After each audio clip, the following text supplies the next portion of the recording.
Class 12 UP board के प्यारे विद्यार्थियों, स्वागत है आप सभी का शिवम लेक्चरर में। शिक्षा शास्त्र का पेपर है जो यूपी बोर्ड एग्जाम 2026 के लिए सबसे ज़्यादा महत्वपूर्ण है। मेरे प्यारे बच्चों, पूरा पेपर एकदम अच्छे से आंसर के साथ आपको बताने वाले हैं। सेम ऐसा ही पेपर आपके बोर्ड एग्जाम 2026 में पूछा जाएगा। समय 3 घंटे 15 मिनट का होता है मेरे प्यारे बच्चों, और पूर्णांक होता है 100 का। यहाँ पर थोड़ा सा निर्देश देख लेते हैं। निर्देश में क्या है? प्रारंभ के 15 मिनट परीक्षार्थियों को प्रश्न पत्र पढ़ने के लिए निर्धारित है। सभी प्रश्न अनिवार्य हैं। आगे देखते हैं। प्रश्न संख्या 1 बहुविकल्पीय प्रकार का है। प्रश्न संख्या 2 से 6 तक निश्चित उत्तरीय प्रश्न है। प्रश्न संख्या 7 से 12 अति लघु उत्तरीय प्रश्न है जिनका उत्तर आपको 25 शब्दों में, तथा प्रश्न संख्या 13 से 18 तक लघु उत्तरीय प्रश्न है जिनका उत्तर आपको 50 शब्दों में देना है। और प्रश्न संख्या 19 से 21 तक विस्तृत उत्तरीय प्रश्न है जिनका उत्तर आपको 250 शब्दों में देना है। सभी प्रश्नों के निर्धारित अंक उसके सामने अंकित हैं कि कौन सा प्रश्न कितने अंक का है। तो सभी लोग वीडियो को लाइक करेंगे, चैनल पर नए होंगे चैनल को सब्सक्राइब करेंगे, शेयर करेंगे। चलिए वीडियो को शुरू करते हैं। सबसे पहले बहुविकल्पीय प्रश्न। इसमें प्रश्न नंबर 1 का है, भारत में सर्वप्रथम विश्वविद्यालय कौन सा था? तक्षशिला, नालंदा, वल्लभी, विक्रमशिला। तो भारत में सर्वप्रथम विश्वविद्यालय था तक्षशिला। आपका ए ऑप्शन राइट हो जाएगा। अब यहाँ पर देख सकते हैं इंपॉर्टेंट पॉइंट मैंने लिखा है, वैदिक काल में शिक्षा का प्रमुख केंद्र कौन सा था? तक्षशिला। ठीक है, ध्यान रखिएगा। वैदिक काल में शिक्षा का प्रमुख केंद्र तक्षशिला था। वैदिक काल में शिक्षा का प्रारंभ उपनयन संस्कार से होता था। पूछेगा आपसे वैदिक काल में शिक्षा का प्रारंभ किस संस्कार से होता था, तो आपको बताना है उपनयन संस्कार से। फिर है वैदिक काल में शिक्षा का मुख्य उद्देश्य क्या था? चारित्रिक विकास करना था। ध्यान रखिएगा, वैदिक काल में शिक्षा का मुख्य उद्देश्य चारित्रिक विकास करना था। इसके बाद प्रश्न नंबर 1 का है, विक्रमशिला विश्वविद्यालय की स्थापना हुई थी बौद्ध काल में, वैदिक काल में, मुस्लिम काल में, ब्रिटिश काल में? तो बौद्ध काल। विक्रमशिला विश्वविद्यालय की स्थापना हुई थी बौद्ध काल में। ए ऑप्शन राइट हो जाएगा। इसके बाद यहाँ पर इंपॉर्टेंट पॉइंट देख लीजिए, बौद्धकालीन शिक्षा का प्रारंभ परवज्जा संस्कार के बाद होता था। ठीक है, बौद्धकालीन शिक्षा का प्रारंभ परवज्जा संस्कार के बाद होता था। ठीक है, बौद्ध धर्म के प्रवर्तक कौन थे? महात्मा बुद्ध थे। ध्यान रखिएगा, परवज्जा संस्कार का बौद्ध शिक्षा से संबंध है, यानी परवज्जा संस्कार का किससे संबंध है? तो आपको बताना है बौद्ध शिक्षा से संबंध है। इसके बाद मेरे प्यारे बच्चों, प्रश्न नंबर 1 का है, कोठारी आयोग का गठन हुआ था 1948 में, 1952 में, 1964 में, 1986 में। कोठारी आयोग का गठन हुआ था 1964 में। ठीक है, 1964 में। सी ऑप्शन सही हो जाएगा। इसके बाद मेरे प्यारे बच्चों, यहाँ पर भी इंपॉर्टेंट पॉइंट है, चार्ल्स वुड घोषणा पत्र कब प्रकाशित हुआ था? 1854 में। ध्यान रखिएगा, चार्ल्स वुड घोषणा पत्र 1854 में प्रकाशित हुआ था। सेंट्रल हिंदू कॉलेज बनारस की स्थापना मदन मोहन मालवीय ने किया था। ठीक है, सेंट्रल हिंदू कॉलेज बनारस की स्थापना किसने किया? मदन मोहन मालवीय ने। छनाई सिद्धांत का सुझाव किसने दिया था? लॉर्ड मैकाले ने। ठीक है, छनाई सिद्धांत का सुझाव किसने दिया? लॉर्ड मैकाले ने। वर्धा योजना किसने चलाई थी? महात्मा गांधी ने। ध्यान रखिएगा, वर्धा योजना किसने चलाई? महात्मा गांधी ने। इसके बाद अगला प्रश्न है, अधिगम के उद्दीपन अनुक्रिया सिद्धांत के प्रतिपादक हैं? Thorndike, Skinner, Kohler, Watson. तो अधिगम के उद्दीपन अनुक्रिया सिद्धांत के प्रतिपादक हैं थॉर्नडाइक। ए ऑप्शन राइट हो जाएगा। अब यहाँ पर देख लीजिए इंपॉर्टेंट पॉइंट, सीखने के नियमों के प्रतिपादक कौन है? थॉर्नडाइक। ध्यान रखिएगा, सीखने के नियमों के प्रतिपादक कौन है? थॉर्नडाइक। प्रयास एवं भूल सिद्धांत के प्रतिपादक कौन है? थॉर्नडाइक। ठीक है, प्रयास एवं भूल सिद्धांत के प्रतिपादक कौन है? थॉर्नडाइक।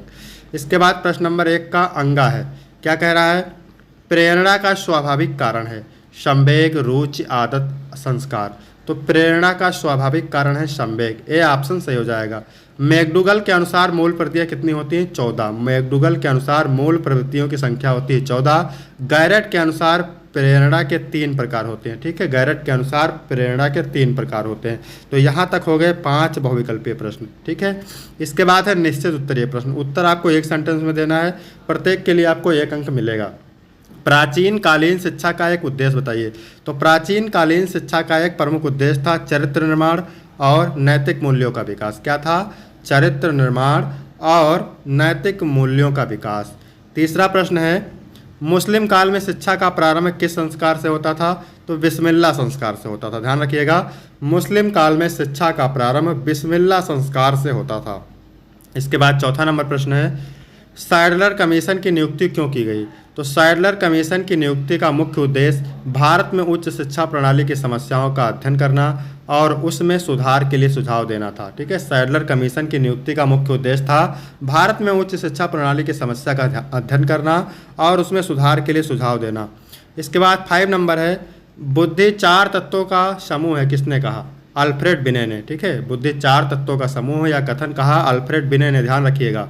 इसके बाद 6 नंबर है, दंड के क्या उद्देश्य हैं? तो दंड का उद्देश्य अपराधी को दंडित कर न्याय स्थापित करना। दंड का उद्देश्य अपराधी को दंडित कर न्याय स्थापित करना, अपराध रोकना, समाज की सुरक्षा करना और अपराधी का सुधार सुनिश्चित करना। इसके बाद में है अति लघु उत्तरीय प्रश्न, उत्तर आपको 25 शब्दों में देना है और प्रत्येक उत्तर के लिए 4 अंक आपको मिलेंगे। 1952-53 के माध्यमिक शिक्षा आयोग के अध्यक्ष कौन थे? तो 1952-53 के माध्यमिक शिक्षा आयोग के अध्यक्ष थे डॉक्टर ए लक्ष्मण स्वामी मुदालियर। इन्हें मुदालियर आयोग भी कहा जाता है, जिसका उद्देश्य माध्यमिक शिक्षा में सुधार करना था। इसके बाद 8वां नंबर प्रश्न है, भाषा एवं धर्म की शिक्षा के विषय में मालवीय जी के विचारों को व्यक्त कीजिए। तो मालवीय जी ने भाषा और धर्म की शिक्षा को नैतिकता और राष्ट्रीय एकता का आधार माना। वह शिक्षा में मातृभाषा और धार्मिक मूल्यों के समावेश पर जोर देते थे। इसके बाद 9 नंबर है, दंड देने की 2 हानियाँ। तो दंड देने की 2 हानियाँ निम्न है। पहला है अपराधी का मानसिक और सामाजिक पतन, दूसरा है समाज में दंडात्मक मानसिकता का विकास। इसके बाद 10 नंबर प्रश्न है, थार्नडाइक के अधिगम के कितने नियम प्रतिपादित किए हैं? तो थार्नडाइक ने अधिगम के 3 नियम प्रतिपादित किए हैं। पहला है प्रेरणा का नियम, किसी कार्य को करने के लिए व्यक्ति में प्रेरणा होना आवश्यक है। दूसरा संबंध का नियम, यदि 2 वस्तु या घटनाएं बार बार एक साथ घटित होती हैं तो उसे उनमें संबंध बना लेता है। अभ्यास का नियम, बार बार अभ्यास करने से अधिगम मजबूत होता है। अधिगम का मतलब होता है सीखना। फिर है 11 नंबर, अवधान की विशेषताएं बताइए। तो अवधान की विशेषताएं हैं फोकस, एकाग्रता, स्थिरता, अवधि और बाहरी प्रभावों से विमुक्ता।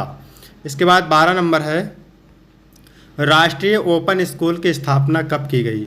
राष्ट्रीय ओपन स्कूल की स्थापना 23 नवंबर 1989 को हुई थी, ताकि व्यापक, सस्ती और अनौपचारिक शिक्षा प्रदान की जा सके। इसके बाद है मेरे प्यारे बच्चों लघु उत्तरीय प्रश्न, उत्तर आपको लगभग 50 शब्दों में देना है और प्रत्येक उत्तर के लिए 6 नंबर मिलेंगे। महात्मा गांधी के शैक्षिक योगदान का वर्णन। महात्मा गांधी ने शिक्षा को जीवन जीने का साधन माना। उन्होंने वैश्विक शिक्षा पर जोर दिया, जिसमें चरखा, खादी और स्वदेशी वस्त्रों का उपयोग करके आत्मनिर्भरता सिखाई। गांधी जी ने ग्रामीण और शोषित वर्गों के लिए सरल और व्यवहारिक शिक्षा प्रणाली की वकालत की, जिससे समाज में समानता और आत्मनिर्भरता आए। इसके बाद 14 नंबर प्रश्न है, प्रदूषण रोकने के विभिन्न उपायों की विवेचना कीजिए। तो प्रदूषण रोकने के लिए उपाय किए जा सकते हैं, मतलब प्रदूषण रोकने के लिए कई उपाय किए जा सकते हैं। पहला है इको फ्रेंडली प्रौद्योगिकी का उपयोग, प्रदूषणकारी यंत्रों की जगह पर्यावरण संरक्षक तकनीकों का प्रयोग करना। दूसरा है क्लीन ऊर्जा स्रोतों का उपयोग, सौर ऊर्जा, पवन ऊर्जा, जल विद्युत का उपयोग करके ऊर्जा उत्पादन। इसके बाद है सतत परिवहन प्रणाली, सार्वजनिक परिवहन प्रणाली को बढ़ावा देना और निजी वाहन कम करना। कचरे का उचित प्रबंधन, रिसाइकलिंग, कंपोस्टिंग और कचरे के सही निस्तारण का अभ्यास। इसके बाद पर्यावरणीय जागरूकता, लोगों को प्रदूषण के दुष्प्रभावों के प्रति जागरूक करना और उन्हें जिम्मेदार बनाना। वन संरक्षण, वनों की कटाई को रोकना और नए पेड़ लगाना। इसके बाद 15 नंबर है, थार्नडाइक के सीखने के मुख्य नियम को उदाहरण सहित स्पष्ट कीजिए। तो थार्नडाइक के सीखने के मुख्य नियम 3 हैं, प्रयोग का नियम, प्रभाव का नियम और अभ्यास का नियम। ध्यान रखिएगा, थार्नडाइक के 3 नियम हैं। तो पहला नियम है प्रयोग का नियम। यह नियम कहता है कि जो प्रतिक्रिया किसी समस्या के समाधान के बाद होती है वह भविष्य में उस समस्या को हल करने के लिए अधिक उपयोगी हो जाती है। उदाहरण के लिए, अगर किसी बटन को दबाने से रोशनी जलती है तो बार बार इस प्रक्रिया को दोहराने से यह सही प्रतिक्रिया मजबूत होती जाती है। इसके बाद दूसरा है प्रभाव का नियम। यह नियम बताता है कि कोई व्यक्ति अगर दुखद परिणाम लाता है तो वह व्यवहार भविष्य में अधिक बार होगा, यदि कोई व्यवहार दुखद परिणाम लाता है तो वह कम बार होगा। ठीक है, दुखद नहीं सुखद रहेगा। फिर उदाहरण के लिए, अगर पढ़ाई के लिए पुरस्कार मिलता है तो विद्यार्थी उसमें अधिक रुचि लेगा। फिर है अभ्यास का नियम।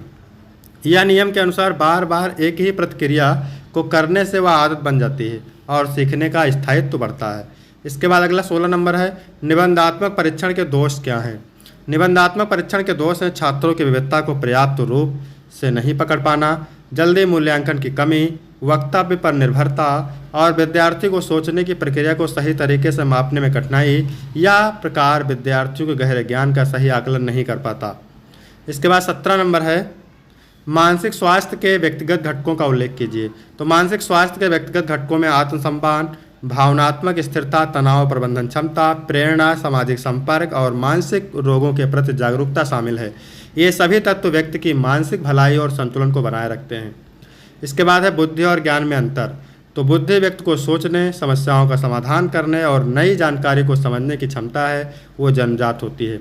ज्ञान इसके विपरीत व्यक्ति की अर्जित जानकारी है, जो अनुभव, शिक्षा और अध्ययन से प्राप्त होती है। इसलिए बुद्धि प्राकृतिक क्षमता है, जबकि ज्ञान अनुभव जनित होता है। इसके बाद है विस्तृत उत्तरीय प्रश्न। उत्तर आपको 250 शब्दों में देना है। प्रत्येक उत्तर के लिए आपको 10 अंक मिलेंगे। 19 नंबर प्रश्न है, मध्यकालीन शिक्षा के गुण दोष की विवेचना कीजिए, मोस्ट इंपॉर्टेंट है। अथवा पर्यावरण शिक्षा वर्तमान समय की एक महत्तम आवश्यकता है, स्पष्ट कीजिए। इसके बाद है 20 नंबर प्रश्न, क्या कह रहा है, सीखना क्या है, थॉर्नडाइक के अनुसार सीखने के मुख्य नियमों का वर्णन कीजिए। अथवा पंडित मदन मोहन मालवीय के शैक्षिक विचारों का वर्णन कीजिए।